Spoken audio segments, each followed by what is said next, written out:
What's up? Tyler from Plugged On. I'm here with an album review. This time I'm going to talk about the new album from Suicide Silence titled Become the Hunter. This comes out on Nuclear Blast Records and is the sixth Suicide Silence record. The follow-up to 2017 self-titled, which was very critically panned. I did not like that album. No need to dwell on that, to be honest with you.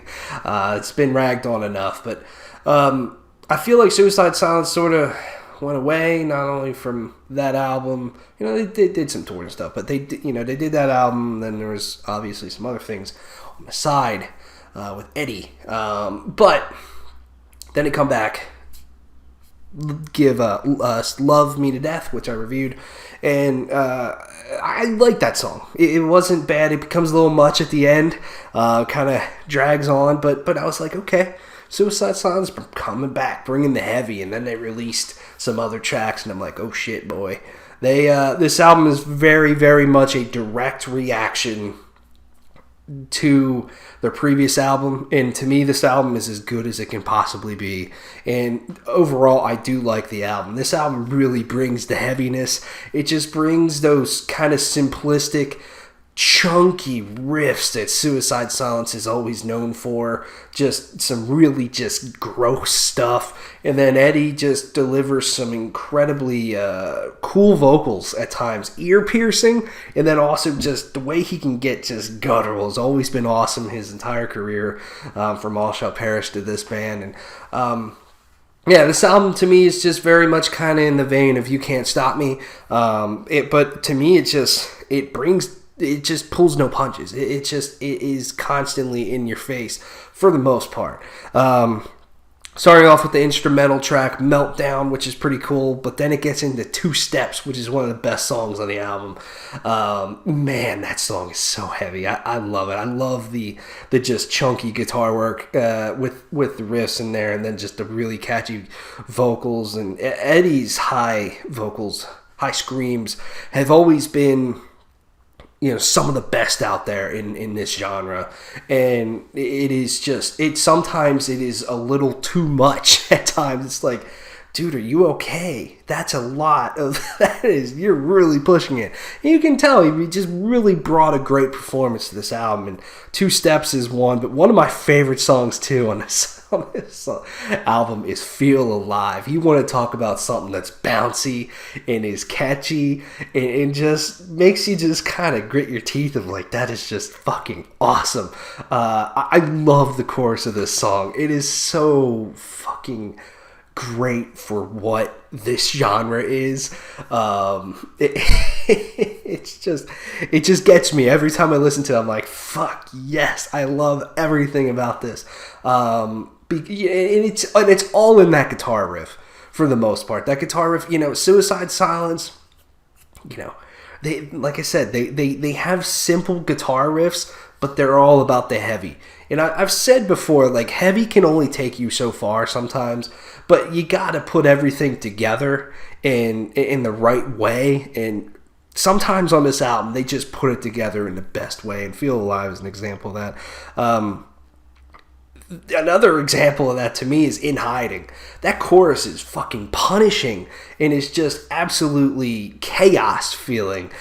Just with the simple open palm mutes, but they're very fast. The drum work's excellent during this song, and man, Eddie's vocals on top of that just bring the heat, man. It's great. But then on the Death's Anxiety. Death's Anxiety. It feels very similar to Feel Alive, a nice bouncy guitar riff during the chorus, and everything kind of comes together pretty well there, in my opinion. But then the back half of this album, I kind of enjoy a lot, because I feel like this is where they were kind of trying some new stuff, and just changing up tempos and feelings and atmosphere of the whole album. Skin Tight's an example of that. Yes, there's heaviness in there, but those verses are really interesting. They're slowed down, and Eddie's kind of doing some very emotional sounding screams over top of it. I enjoyed it. Same with the Scythe, Serene Obscene, bringing in some acoustic guitar, but then Serene Obscene throwing in a little bit of kind of symphonic nature in there, kind of adds something to their sound.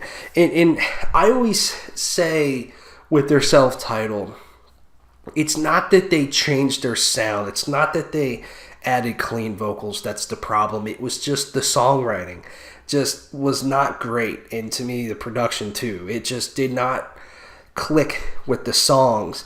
And to me, these songs here are them kind of experimenting, like, what can we do? Because in a way, I feel like they probably are kind of pissed in that, they feel like they're in a box maybe creatively.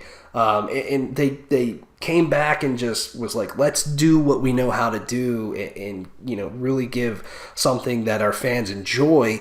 And I'm curious with the next album how much they push that experimentation, but I feel like you can still. Whitechapel's a great example of this. They were they're a deathcore band. Or at least that's definitely where their origins are. But I feel like they've evolved in a great way with their latest album, The Valley. And I feel like Suicide Silence can do the same thing. You just kind of got to do it right in kind of take steps. And to me, sometimes a dramatic shift just doesn't really work and can really put people off, even if you continue to do that sound well. Opeth's a great example. When they put out Heritage, that was a shocker. And but they've continued with this sound and they've gotten better and better at it. And Suicide Silence, I feel like they can just keep taking steps with every album to just bring some fresh stuff in there so they can keep that creativity sparked and do some cool stuff. And then, the title track that ends the album, Become the Hunter, is a pretty interesting one, bringing a lot of blast beats and a lot of energy to close out the album and really, closing it out the same way it started. This album is just, to me, I also feel like this album is the perfect length. It is, it's 40 minutes long, a little less than that, and it's here and it's gone, and you had a good time listening to it. I like this album. I do, for what it is, and let me know what you think of Become the Hunter from Suicide Silence. To me, this album isn't mind-blowing at all, but I enjoyed myself listening to it for sure. I'm going to give this an 8 out of 10. 8 to 8.5 in there. I feel like there's moments where, I'm like, this is just awesome. There's some great tracks on here for sure. So let me know what you think. Thanks for watching. See you later.